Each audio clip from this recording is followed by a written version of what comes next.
प्यारे दोस्तों नमस्कार। और हिंदी के प्रश्नोत्तर को लेकर हाजिर हैं हम।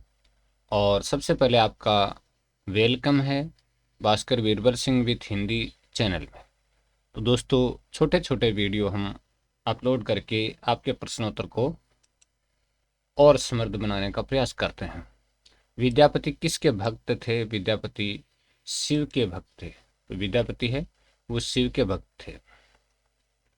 नेक्स्ट है, विद्यापति ने किसके कहने पर विद्यापति पदावली की रचना की थी? तो विद्यापति ने किसके कहने पर विद्यापति पदावली की रचना की थी?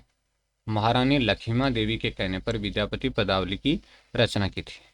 तो विद्यापति ने महारानी लक्ष्मी देवी के कहने पर विद्यापति पदावली की रचना की थी। नेक्स्ट क्वेश्चन अपना है, अभिनव जयदेव किसको कहा जाता है? अभिनव जयदेव किसको कहा जाता है? तो अभिनव जयदेव विद्यापति को कहा जाता है।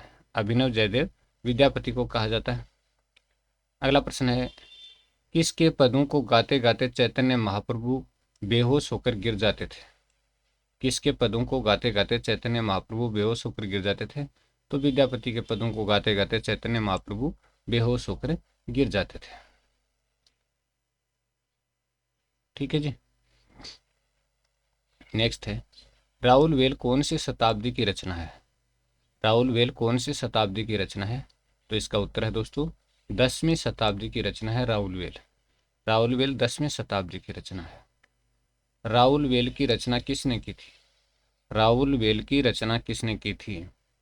तो राउल वेल की रचना रोड़ा नामक कवि ने की थी। राउल वेल की रचना रोड़ा नामक कवि ने। राउल वेल किस प्रकार का काव्य है? राउल वेल किस प्रकार का काव्य है? गद्य पद्य मिश्रित चंपू काव्य है राउल वेल। तो गद्य पद्य मिश्रित चंपू काव्य है राउल वेल। राउल वेल में किसका वर्णन किया गया है? तो राउल वेल में किसका वर्णन किया गया है?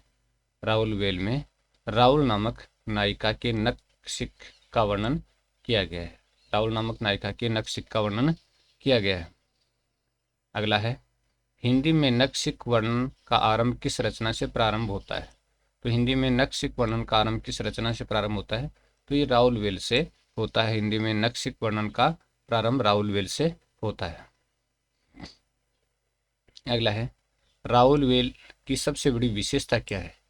ये शिलांकित कृति है। तो राउल वेल की सबसे बड़ी विशेषता ये है कि ये एक शिलांकित कृति है।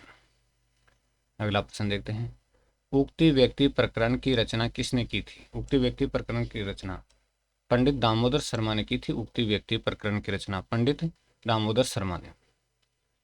आदिकाल में किस प्रकार की गाथाओं का विशेष प्रचलन रहा? आदिकाल में किस प्रकार की गाथाओं का विशेष प्रचलन रहा? तो इसका उत्तर है वीर गाथाओं का विशेष प्रचलन रहा था। तो दोस्तों ये छोटा सा वीडियो आपको अच्छा लगे तो चैनल को सब्सक्राइब कर लें